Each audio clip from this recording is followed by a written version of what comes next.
Woman's left foot sank into the floor, followed by her thigh. She screamed, but to no avail. In the blink of an eye, the whole person disappeared. Her companion heard the sound and ran over to see. The room was empty, leaving only a flashlight. Lisa looked back. My God, the painting on the wall is too unusual. Who in their right mind would draw this at home? So this is a woman's digestive system, and the wallpaper on the wall was human skin magnified 9.9 times. Sensing that something was wrong, they tried to escape, but the door was closed. Tom tried to open the door, but he hit the wall. He took a closer look. The doorknob was flattened. It became a two-dimensional image. At that moment, the couch was also swallowed up a little bit. In less than a second, it became a two-dimensional image. Two people saw this. They jumped to the cradle to prevent themselves from becoming two-dimensional images. Everything in the room was quickly swallowed up and turned into a two-dimensional portrait. The space for two people to move is getting smaller and smaller. They were about to become two-dimensional portraits. Lisa stretched out her flashlight to shine a light. The hook came off and they escaped through the window. And the doctor's time machine became the size of a palm. He couldn't get out. Now Lisa has to face all this alone. The scene shifts. Lisa finds a lot of human murals in the tunnel, and these are all recently lost people. I don't know who painted them. At this point, the doctor discovered the mystery. He put his hand out and told Lisa, the missing people were in the walls. They've become a mural. Lisa told people to get out of here. She told them not to destroy the portraits. While this was going on, a bizarre scene happened. The paintings on the wall began to move.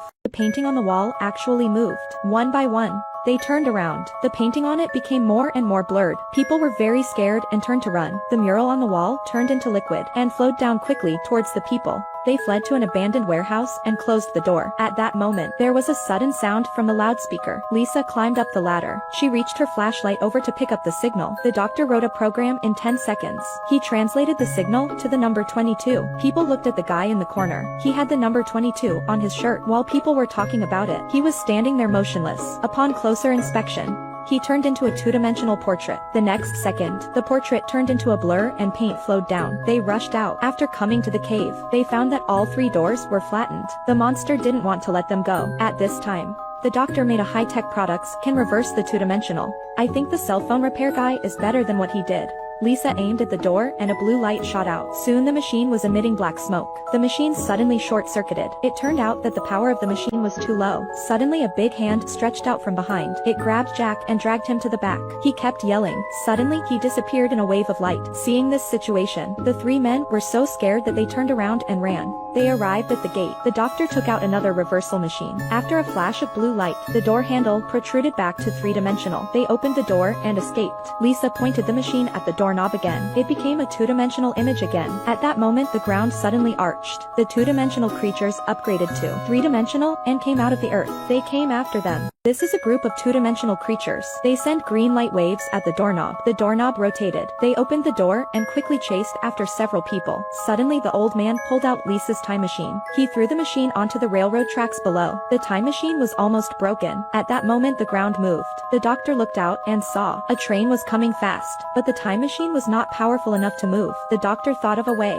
He stretched out his delicate little hand and gently turned. The machine turned over. Then he reached out 3 fingers on the ground, quickly crawled up. Finally they made it to the edge at the last minute. Lisa, they came down to find the doctor. They found the time machine that had become the size of a Rubik's Cube, and the train had turned into a two-dimensional portrait. At that moment, the two-dimensional creatures came out again. Lisa and the others turned around and ran. They came to a warehouse. Lisa couldn't reach the doctor either, but she knew it would take an enormous amount of power to restore the time machine. She took out a poster and laid it on the table. Then she gave the paint to Tom and asked him to paint a picture on it. Then she put the time machine on the table. The two-dimensional creatures outside were getting closer and closer. They saw the iron door and stopped. The two-dimensional creatures reached out and tried to open the door handle. Unfortunately, it failed. Several other people joined in, but after half a day, the door still did not open. What the two-dimensional creatures did not know was that the door was painted by Tom.